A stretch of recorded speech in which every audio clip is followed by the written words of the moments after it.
ईश्वर हमारे खुदा यीशु मसीह का फजल हमेशा हम सबों के साथ होता रहे। ईश्वर आज हम एक खूबसूरत दुआ पर गौर करेंगे जो हिजकिय्याह बादशाह ने मांगी थी।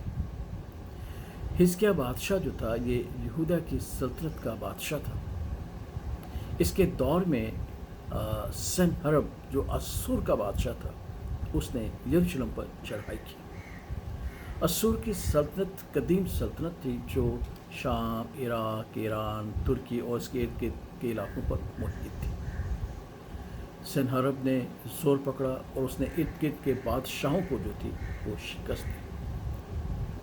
और जब वो यरूशलेम की तरफ कदम बढ़ाता है तो उसने एक ख़त जो था वो यरूशलेम के लोगों के लिए लिखा और उसमें ये बात बयान की कि ऐ यरूशलेम के लोगों, हिजकिय्याह बादशाह तुम्हें इस बात से हौसला तुम्हारा ना बढ़ाए कि खुदा तुम्हारा खुदा तुम्हें मेरे हाथ से बचाएगा।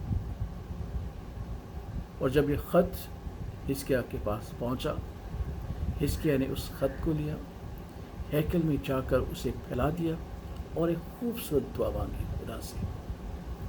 और जब उसने ये दुआ मांगी तो खुदावंद ने ईसाया नबी को भेजा कि हिजकिय्याह को जाकर ये पैगाम दे कि असूर का बादशाह सनहरब ने देरी नहीं बल्कि मेरी तहकीर की है, लिहाजा वो यरूशलेम में एक तीर भी चलाने ना पाएगा। और फिर हम देखते हैं ईसाया नबी का सहीफा उसके 37वें बाब की 36वीं आयत में कि उसी रात खुदावंद की एक फरिश्ता ने असूरियों के लश्कर गाह में जाकर 1,85,000 आदमी मार डाले। 1,85,000। और जब सुबह हुई तो लोगों ने देखा कि वो सब मरे पड़े हैं।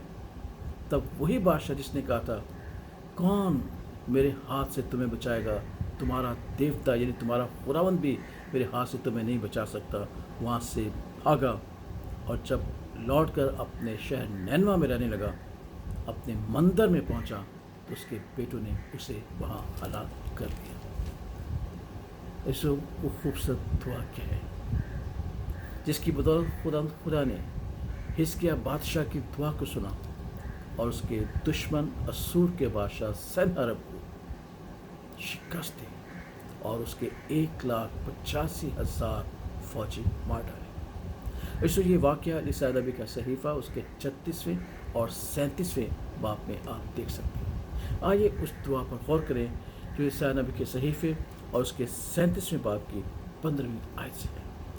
हिजकिय्याह ने उस ख़त को फैलाकर खुदावंद से यूं दुआ की, ऐ रब्बुल अफ़वाज, इसराइल के खुदा, करूबियों के ऊपर बैठने वाले, तू ही अकेला ज़मीन की सब सल्तनतों का खुदा है।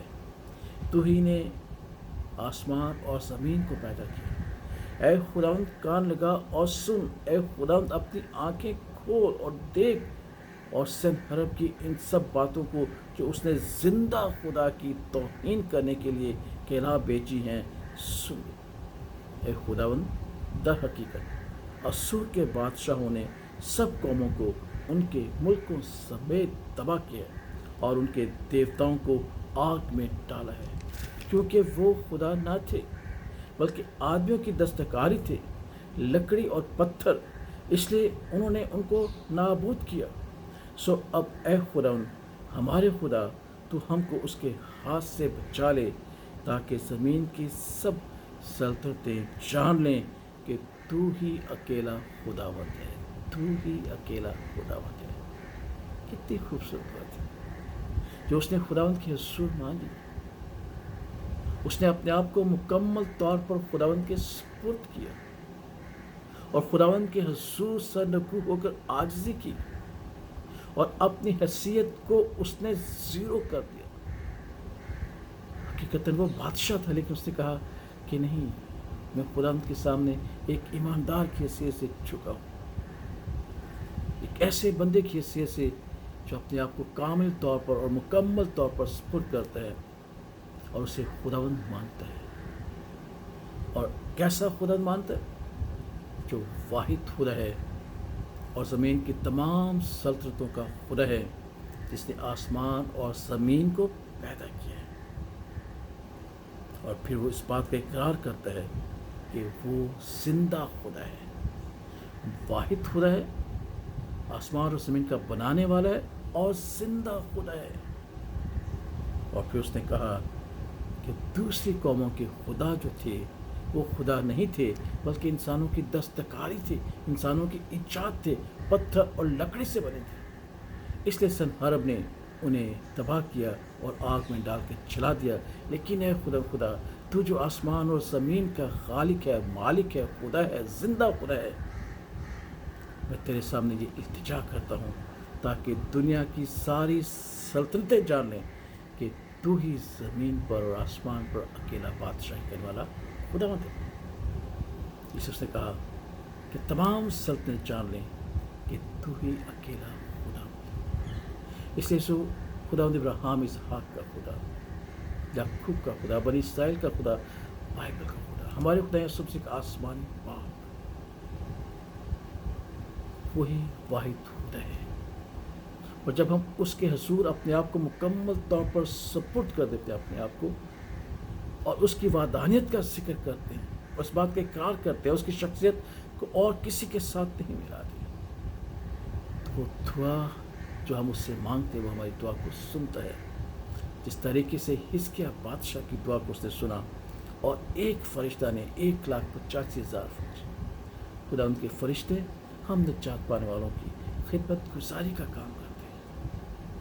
عبرانیوں کا مصنف اپنے پہلے باب میں اس کا ذکر کرتے ہیں۔ اور ہمارے خدا یسوع مسیح نے بھی ہمیں یہ تعلیم دی کہ ہمیشہ کی زندگی کیا ہے؟ ہمیشہ کی زندگی ہے کہ وہ تجھ خدائے واحد کو اور مجھے سے تو نے بھیجا جانے۔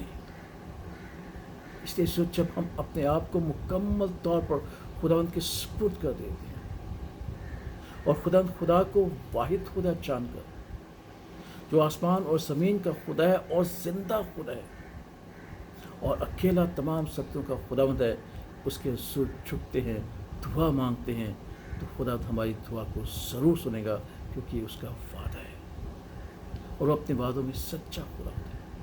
اس لیے آئیے اپنے خدا کو زندہ، حقیقی اور خالق اور مالک جان کر اس کے حضور سر نگوں ہوں اور اپنی تمام درخواستیں اس کے سامنے رکھیں، تو وہ ہماری دعا کو سنے گا، کیونکہ ہماری خوبصورت دعا اسے نہایت پسند ہے، وہ جیسے کیوں نہ ہو۔ خدا ہماری دعا کا توجہ کرتے ہیں۔ اس نے ہم سے محبت کی اور اپنے اکلوتے بیٹے کو اس دنیا میں بھیجا، اور اس کے اکلوتے بیٹے نے کہا کہ دیکھ میں زندہ ہوں، میں مر گیا تھا اور اب درآباد زندہ رہوں گا، کیونکہ جس طرح باپ اپنے میں زندگی رکھتا ہے، بیٹا بھی اسی طرح سے زندگی رکھتا ہے۔ اس لیے آئیے اس خوبصورت دعا پر غور کریں، اور ضرور آپ عیسائی نبی کا صحیفہ اس کا 36واں باب اور 37واں باب پڑھیں اور اس دعا سے اور زیادہ فیض حاصل کریں۔ خدا آپ کو برکت اور سلامتی بخشے، آمین۔